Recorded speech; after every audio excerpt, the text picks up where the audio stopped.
through the tournament. And I thought we'd take a look back at just surprising finishes, fights, series, games. And you look back, we could have done 30 of these, but we thought we'd take you back to ones that were more significant. So let's start with last night.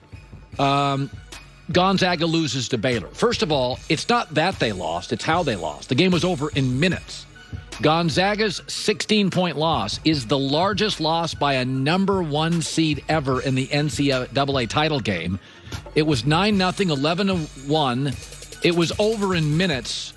And with Baylor's defense, you fall behind by 11-12. The only way you're catching up is hitting threes. And Gonzaga, for all their talent offensively, is not a great three-point shooting team. That's not what they do. They score 40 points a game with their two bigs. So I thought it was a pretty surprising outcome over in like 5 minutes. How about the Chiefs losing to the Patriots in the Super Bowl? Never forget this. The Chiefs were 25-1 in which games Mahomes had started. They didn't score a touchdown. They were favored, and they had faced each other in Week 12. Mahomes had a perfect quarterback rating, threw for 465 yards, and they had a 17-0 fourth quarter lead, moved at will, and they could not score a touchdown and were flustered for 4 hours. Nick Foles beats the Patriots. Now think about that. Nick Foles, the career backup. They were a 5.5-point dog. Nick Foles actually outplayed Brady. 106.1 passer rating. It was the most yards ever in a Super Bowl game. Nobody thought Foles and Brady would be the greatest offensive Super Bowl in league history. There were trick plays. Eli Manning's going to get Hall of Fame votes. He beat Brady. Nick Foles outdueled Tom Brady. How about the 2016 Warriors? 73 regular season wins. This one I think we forget. 73 season wins. That's the all-time best record. That team, Golden State, started the year. Do you remember the story? 24-0. Okay. Veteran teams generally don't start seasons undefeated. They gradually move into it. The Warriors jumped out to a 2-0 lead in the sixth team to ever blow a 3-1 series lead. I still contend this is LeBron's greatest play in his career, that block against Andre Iguodala. It's one of the great games. And you know what's funny in that series? The games were all blowouts. But the second half of that game may have been the best single half in NBA Finals history. It was remarkable. Oh, first of all, how tense was it? Yeah, I remember. I can go back to, watching it. God, it was just Steph Curry was, oh, God, it was nuts. How about the 2007 Patriots go undefeated and then lose to the offensively challenged New York Giants? First of all, that year, New England didn't just beat people. Their point differential was plus 315 points. They were the only team ever to go undefeated. And what I remember about this game, in the very first series, New England tried, it was a reverse or a screen, and it got completely snuffed. And you had Strahan and Tuck and Osi Umenyiora, and just New England's offensive line was overwhelmed. That was a shocker. How about this one?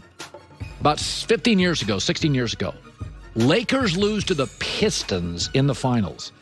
And it was in 5 games. It was a blowout. Detroit, Rip Hamilton, didn't really have a star. The Lakers had Kobe, Shaq, Gary Payton, Karl Malone, and they were held under 90 points in 4 of the games. They were an overwhelming, prohibitive favorite in the series. Lakers' only win in that series was in an overtime game. Can you imagine that? Shaq, Kobe, Karl. God, Detroit was just gritty, played defense. All right, how about this? Tyson Holyfield 2. Now, they had fought 7 months earlier. Holyfield upset Tyson. Tyson entered the fight at that point, 45-2. So this was the Mike Tyson redemption. Oh, no. Holyfield won the first 3 rounds. Tyson was so frustrated, he essentially quit. He bit Holyfield's ear. So Holyfield in the rematch, and I remember this thinking, okay, this is no, it was worse than the first. Total, utter domination by Evander Holyfield. How about the 1988 Oakland A's? They won 104 games in the regular season. Canseco had 42 jacks, McGuire 32, and Dennis Eckersley was the best reliever. And the Dodgers beat them in 5 games, routed them. At that time, Oral Hershiser was great. He won a couple of games in that World Series. The A's would go on to win the following year.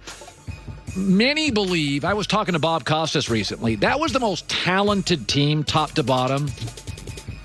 You know, you have to go back a long time. Like Tony Phillips hit ninth. He was like an all-star. It was a loaded team, and the Dodgers didn't beat him. That was the Kirk Gibson home run. They beat him in 5. Flushed him right out. So those are some of the upsets. You know, it is interesting. Steve Lavin was on earlier. I don't really take anything away from Gonzaga. I mean, the bottom line is Kansas City could not score a touchdown. Do I think they're bad? The Warriors had a 3-1 series lead, blew it. Do I think they're bad? I mean, the bottom line is I remember going to that. I was at that Super Bowl. The New England Patriots, I watched, they had beaten the same Giants team in week 16 in New York. I was in a bar in New York. I remember this. Watched the game. And it was fairly close. The defensive line was good.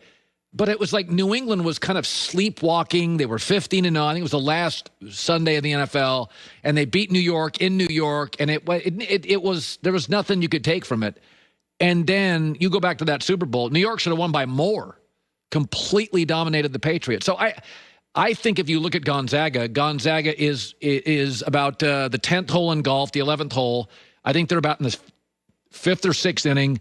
For the first time ever, Jalen Suggs, a guy that Kentucky wanted and Kansas wanted, chose Gonzaga. And next year's class already has one of those kind of one-and-done players and potentially 2.